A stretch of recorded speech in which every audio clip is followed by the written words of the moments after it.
That has been an area that has been of great concern.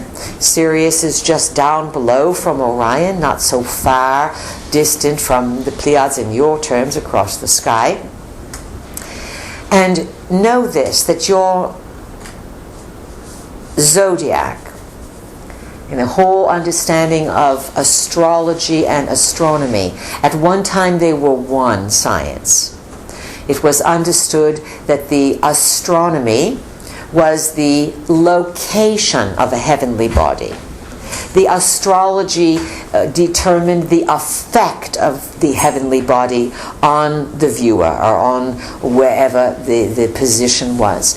The zodiac that you are familiar with, whether you are using 12 or 13 signs, traditionally that 13th sign would be called Ophiuchus. It is the serpent holder, and it is still there in the sky.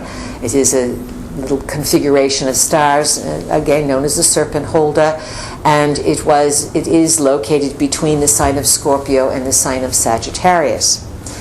And let's say that, depending upon the counting system used, would be the basis of the zodiac that would be applied.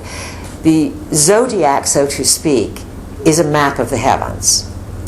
And there have been beings that came to your planet, and because of planetary cataclysm, turmoil, etc., things shifted. And the zodiac changed, because the Earth did some changes on its axis and some very big things. And this is over long periods of time.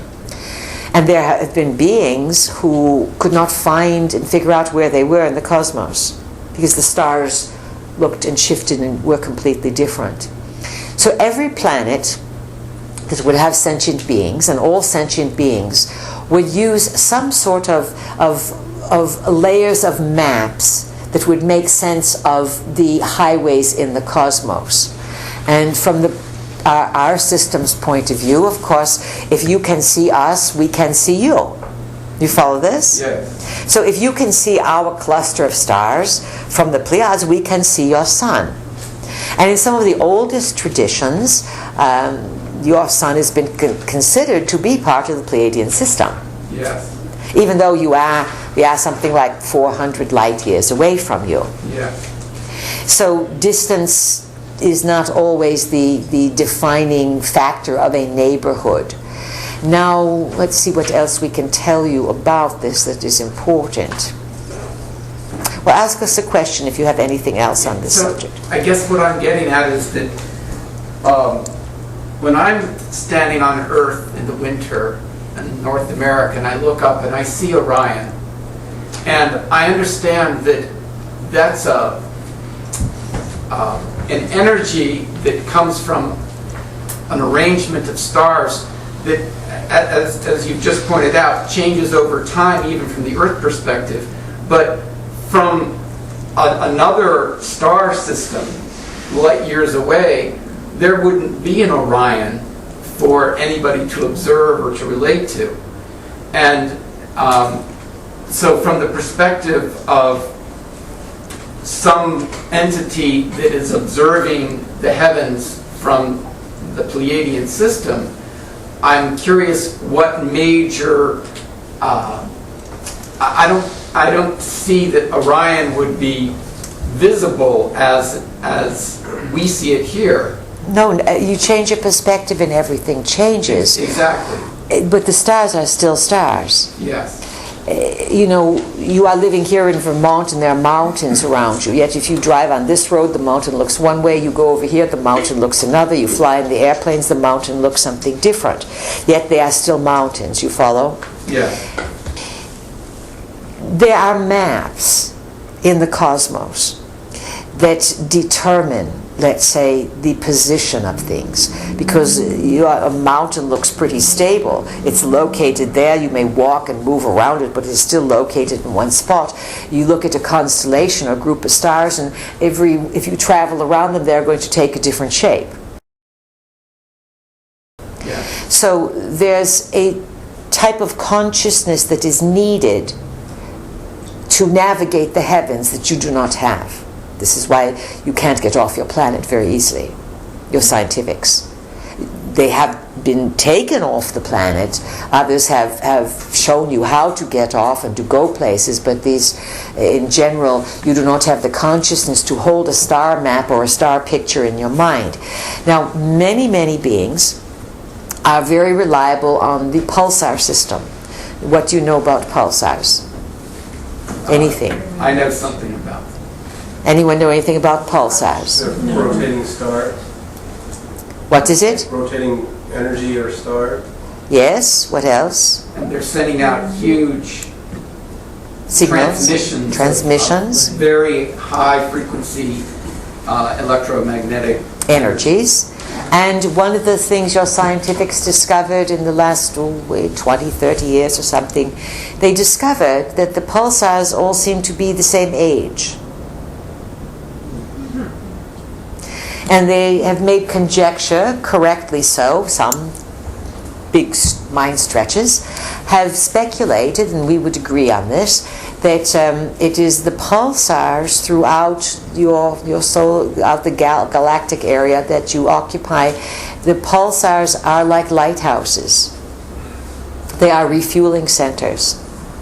They show the highways and the ways in which to travel. Now, beings can travel many different ways in the cosmos. Some travel by mind, some travel by the Starship Enterprise, so to speak. There are some motherships and ships and things, which many, many beings simply fold space and time, and they have their portable portals. They are able to have their black holes that they can sort of dissolve themselves, swallow into, know how to direct it, and then open a black hole and come out and basically fold space, so that they are not traveling vast differences. So it's like if you had to go from here to California, instead of traveling down Vermont and into New York and all the way across the country, you may have to drive to a certain location. At that location there would be a tunnel or an entry portal. You would go through that, and then you might come out in Nevada or Arizona, and it would be, you would cut off 3/4 of the timing. This is folding space. That is what we refer to as folding space. What else? Who has a question? Hello, please. Yes, hello. This is Daniel. Daniel. Where Pluto is deconstructing the government and the economy and things of that nature, we're going to have to start to reconstruct something new, I assume, afterwards. You are reconstructing now. You are building something now with your ideas. Are we going to create that into physicality, as it were, or Of course.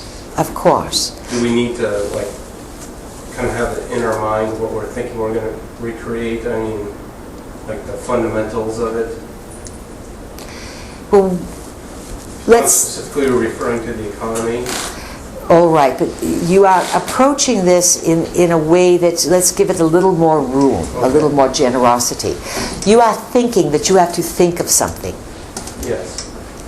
Or understand it before it occurs. Yes, but remember, you've given enough information to recognize that you are in a tumble, and it is going to be more like, rather than some large sinkhole opening up and everything disappearing, the dominoes come down, and then they stop and they go down. And if you've noticed, the dismantling is quite graceful. There's a shake-up, and then you have breathing room. And you've all had plenty of time to move your pieces around, to make preparation, whether it is to secure your finances in some way, to secure your home, to pay off debt, or whatever it is. These are all, you've given yourself, you've co-created a lot of space to move around. And the important thing we want you to recall, we tell you over and over again, that you receive a language of light from the sun. That really structures your world. It structures your ideas, it structures your language, and it connects you to other sources in the cosmos, very particularly the Pleiadian system. And many things are transmitted to you.